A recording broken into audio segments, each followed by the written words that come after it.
What's going on, y'all? We went out today and had a pretty awesome day flounder fishing. Caught some pretty good ones, lost some other good ones. I'm gonna show y'all everything we did to go out and catch these flounder the entire trip. There's a lot of tips packed in this video, so I hope y'all enjoy it. But before I do that, y'all, if y'all want to know where we caught these fish at, be sure to check out our Patreon page, link up above and down in the description. I will do a Google Earth overlay of this entire trip and show y'all where we caught these fish.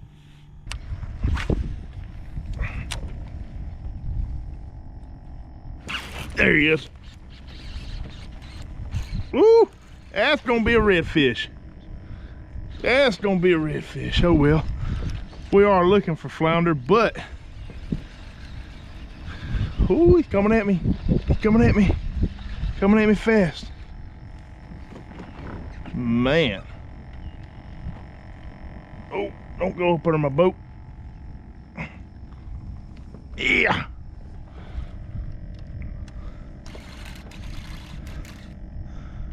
Come on, come on. Oh, came off, golly. Oh well. I think that was gonna be a bull red, y'all. That joker felt heavy, sitting right on the edge of that grass. We got a creek mouth coming up right here, and any kind of like dips up in the grass, pockets, creek mouths, anything like that holds a lot of bait, those flounder are going to stage up right on the outside, sometimes on the inside of it. So this kind of these banks that I'm hitting, just kind of parallel to the creek mouth or whatever, those are kind of medium to low percentage areas, but they are worth hitting because there's not a whole lot of high percentage areas. But when you come up to a creek mouth like this, that's a high percentage area, and it's worth being very, very thorough.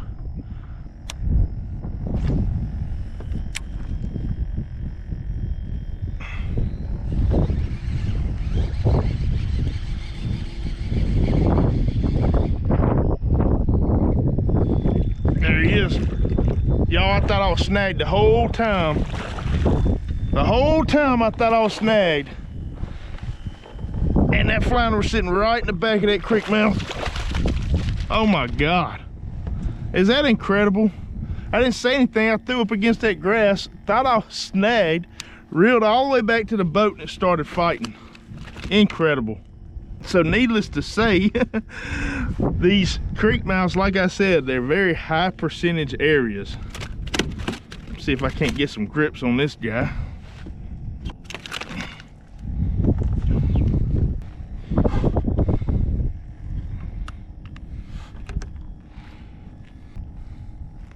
All right, y'all, right at around 16 inches. Pop this guy in the box, throw back out here, and hopefully pull in a couple more of these guys. That was probably the most anticlimactic catch I've ever had, because I didn't feel the bite, I didn't know he was on there, and just insane. I mean, that just goes to show you how close those flounder are to that grass, because I threw it all the way up in the back of that creek right there to where it touched the grass on the back side, and as soon as I went to reel in slack, it just felt like I had a stick or an oyster or something like that. And the next thing you know, there's another one on. He's on. There's another one. Yep, this creek is stacked with flounder, y'all. Oh yeah, good one. That's a big one, y'all. That creek right there is stacked with flounder. One more time. Let's roll you around. There he is. There he goes. Golly. Oh man. Messing with a net, lost that one. That was a big one, y'all. That was a big one. Let's see if there's another flounder sitting in there though. Y'all, notice how my kayak and everything is kind of parallel to the bank, and as I'm making a cast, I'm bringing that lure right there about 2 or 3 feet right off of the grass line. Oh, he's on. He's on. He's on. Oh my God, Nate. Oh man, we got to get better. He had it. For just a second. Maybe should let him have it a little bit longer. But anyways, I'm throwing right there along the bank, and that's obviously like the flounder are butting up right up to that grass because that's where all the bait's at. And if I were to throw perpendicular to the bank, I would only get a couple of twitches in that strike zone, and then I'd be out of the strike zone. Whereas coming in here, throwing parallel to the bank, working the bank line, I'm staying in the strike zone for the entire length of the cast.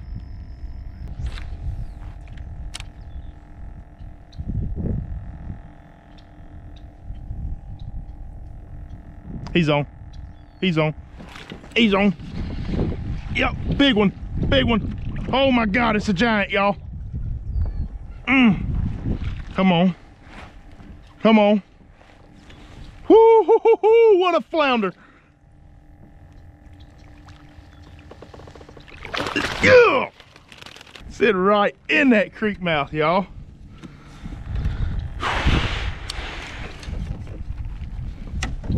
Man, look at that joker.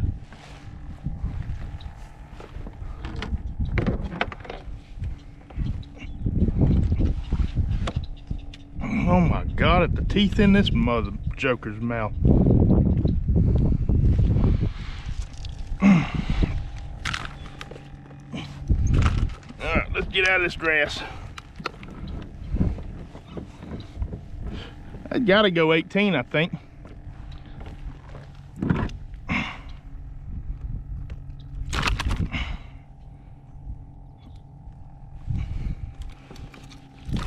Boom.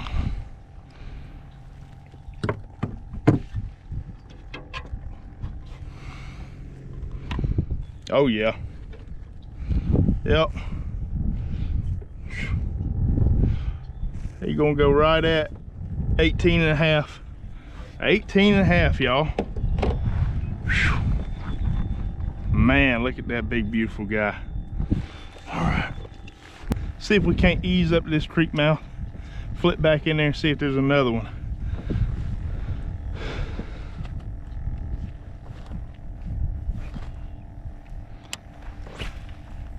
I mean, that one smoked it. There was no doubt about it when he bit it. That was, oh, he's on, he's on, he's on.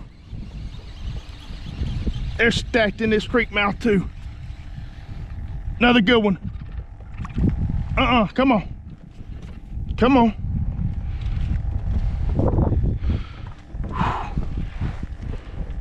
Get my net ready.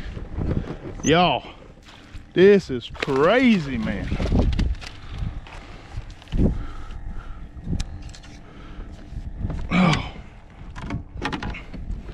Creek mouths are definitely the deal today. Y'all look at that beautiful flounder right there.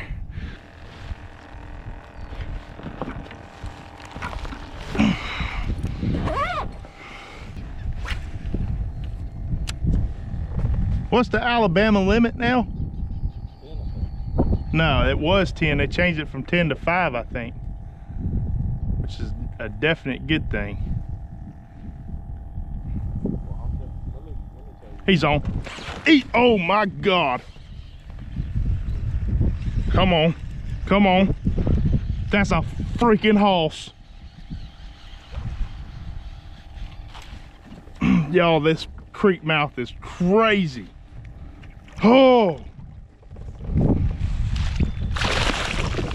Boom, baby.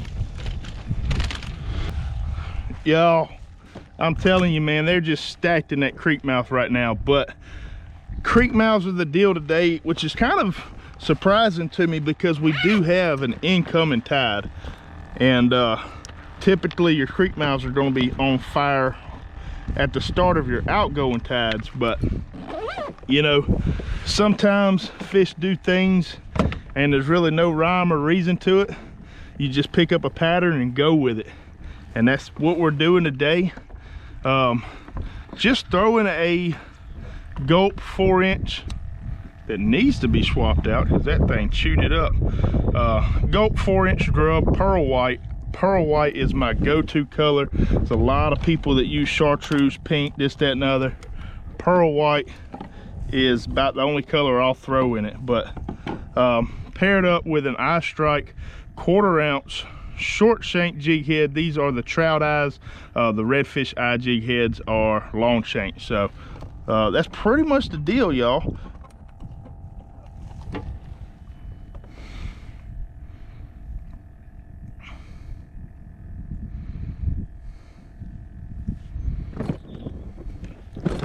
You know, we started off just kind of throwing around banks, throwing parallel to banks, this, that, and the other.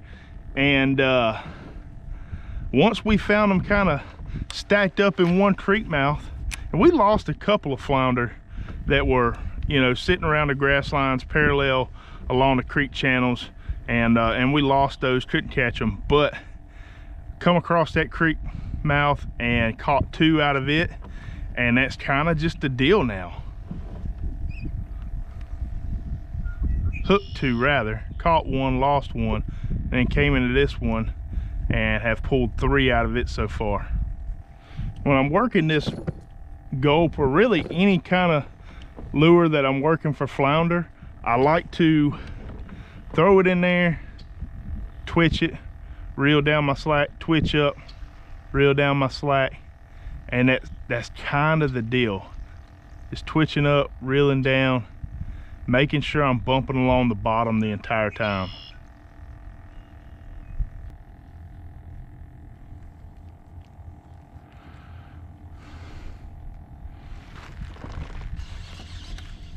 I don't know if that's a fish or an oyster.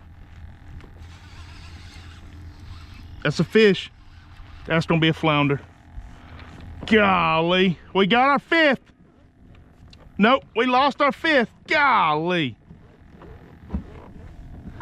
Couldn't tell if that was a doggone flounder or an oyster. Golly, always assume everything is a flounder.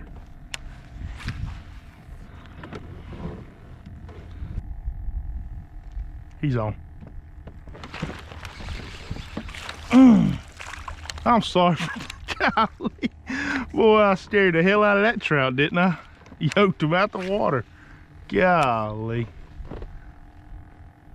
When you're flounder fishing, you're supposed to assume that everything that bumps your line is a flounder. So we obviously didn't follow that with that last flounder because we thought it was a hang up or an oyster.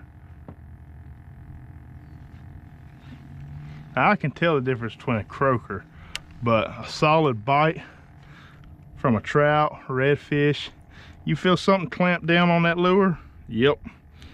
Set the hook. All right, y'all, I'm gonna go ahead and wrap it up there. Got a charter scheduled here in another hour, so I'm gonna head back to the ramp, get ready to take that charter out.